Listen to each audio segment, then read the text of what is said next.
এই জন্য ওয়াজাবাত লাহুন্না যাদের উপরে আল্লাহ জাহান্নাম ওয়াজিব করে দিয়েছে, জাহান্নাম বাধ্যতামূলক করে দিয়েছে, জাহান্নাম অবধারিত।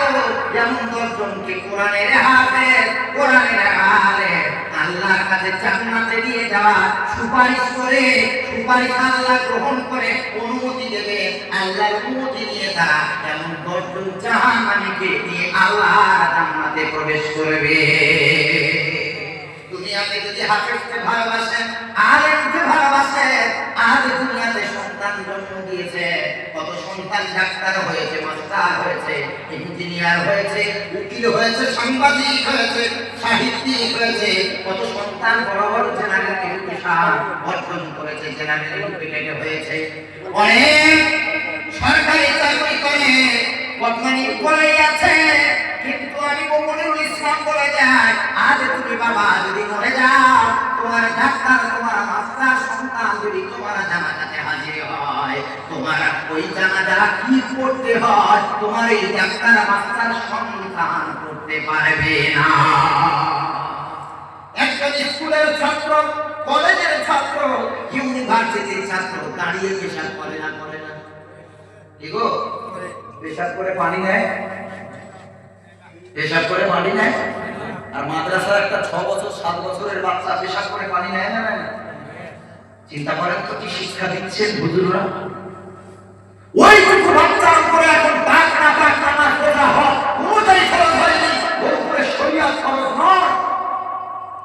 বাচ্চাদের উপরে শরীয়ত ফরজ, এডাল্ট উপযুক্ত হওয়ার আগে শরীয়ত ফরজ হয়। ওইটুকু বাচ্চাকে জিজ্ঞেস করেন, বাবা তুমি বাথরুমে যাচ্ছ, এই লোটা ঘটনা নিয়ে যাচ্ছ, কি হবে?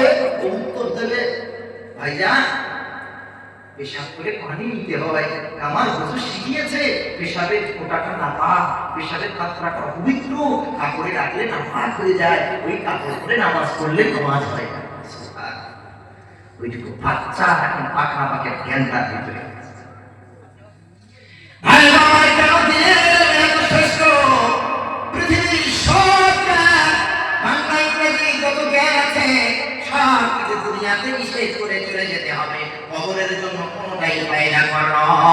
কিন্তু একমাত্র দিনের শিক্ষা, কোরআনের শিক্ষা, যেটা দুনিয়াতেও সম্মান, আখিরাতেও সম্মান। একটা শিক্ষা নজর দেবে, নবীর হাদিস আবু দাউদের রাসূল বলছেন, যখন কোন কোরআনওয়ালা মারা যায়, যারা কোরআন পড়ে প্রতিনিয়ত আমল করে, তারা মারা গেলে কোরআনটাকে তার কাপড়ের সাথে দিয়ে দেওয়া হয়, সুবহানাল্লাহ। এরপরে ওই কোরআন কবরে যায়।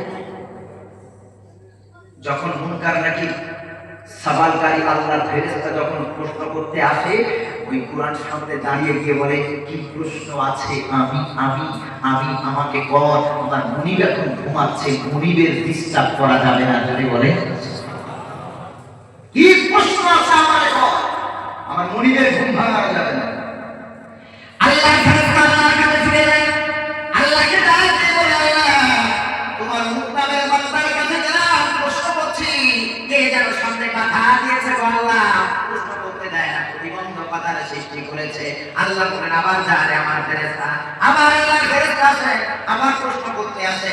কোরআন সামনে দাঁড়িয়ে বলে, তুই আবার এসেছিস, যা প্রশ্ন কর আমাকে কর, আমার মনিব ঘুমায়, মনিবের ঘুম ভাঙানো যাবে না, মনিব শান্তির ঘুম ঘুমায়, কিয়ামত পর্যন্ত মনিবের ঘুম ভাঙাবো না।